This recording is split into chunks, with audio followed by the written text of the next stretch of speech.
మెదక్ ప్రతినిధి సునీల్ అందిస్తారు. సునీల్ చెప్పండి.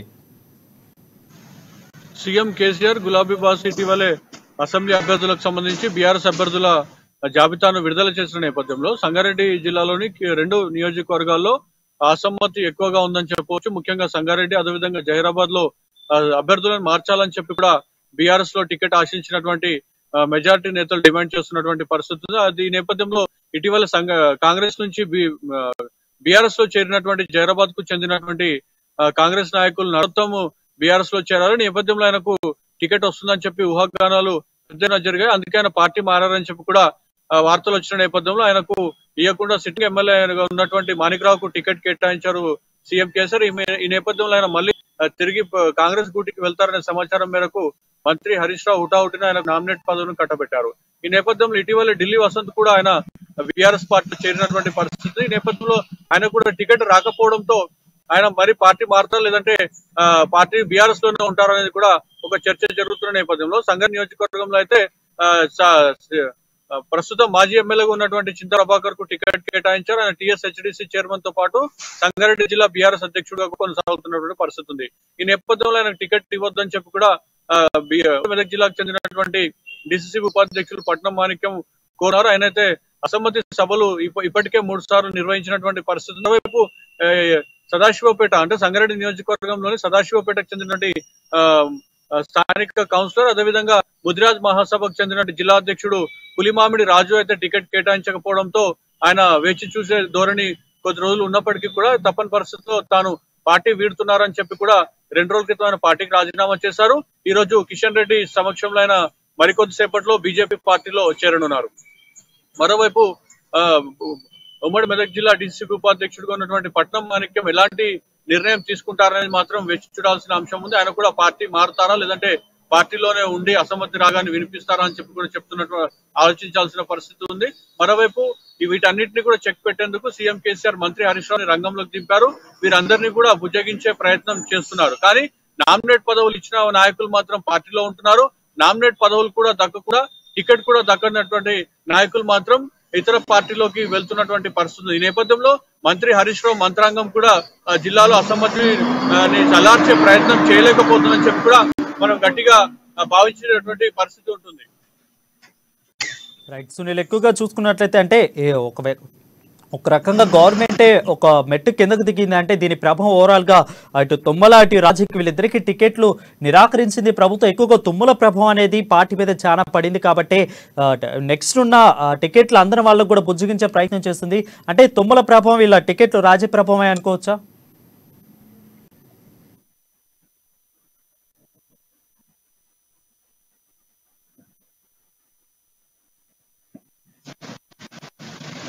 టికెట్ రాని నేతలను బుజ్జగించే ప్రయత్నం జరుగుతున్నప్పటికీ కూడా నామినేట్ పదవిస్తూ ఉంటాం, లేదంటే మేము వెళ్ళిపోతాం. ఎందుకంటే పార్టీ ఆవిర్భావం నుంచి ఉద్యమం అనేక చెప్తా ఉన్నారు. ప్రాంతీయ వారికి టికెట్ ఏర్పాటు సంవత్సరం కానీ టికెట్ ఏంటని చెప్పి నిర్ణయిస్తున్నారు. మొత్తానికి బుజ్జగించే పర్వం అని చెప్పి మాత్రం మనం భావించే పరిస్థితి లేదు.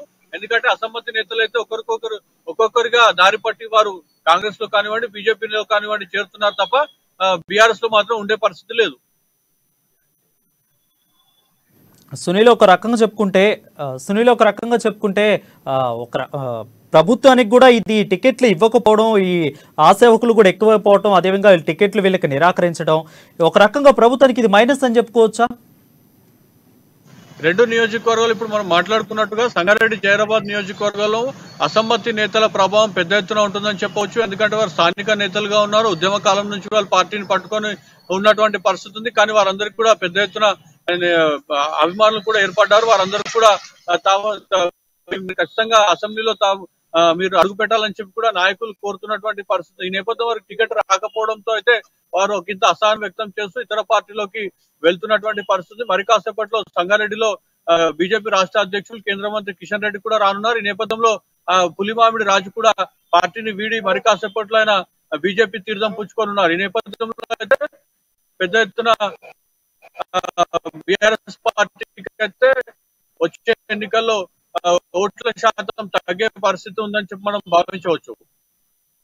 మామిడి రాజు ఇప్పుడే పార్టీలోకి కృష్ణరెడ్డి చేతుల మీదుగా బీజేపీలోకి వెళ్తున్నట్లయితే తెలుస్తోంది. సో ఈ విషయం మీద మరి ప్రభుత్వం ఏమన్నా స్పందించిందా? ఎందుకు ఆయనకి టికెట్ ఇవ్వలేదో, ఎందుకు ఆయనకి టికెట్ నిరాకరించిందో ఏమన్నా వాళ్ళు విశ్లేషణ చేసుకునే పరిస్థితి అక్కడ కనిపిస్తా ఉందా? ప్రభుత్వం ఏమైనా స్పందించే అవకాశాలు కనిపించినాయా?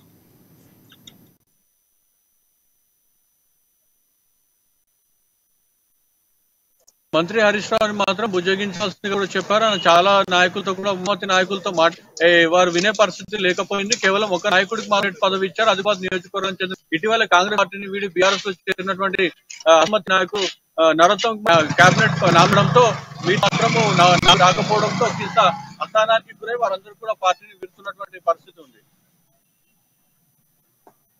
ముఖ్య నేతలు దూరం అవుతున్నారు అంటే ప్రభుత్వానికి కూడా కొంత ఎక్కడో ఒక చిన్న మనస్పర్ధ, ప్రభుత్వం కూడా కొంచెం ఒక మెట్టు దిగుతుందా అనుకోవచ్చు.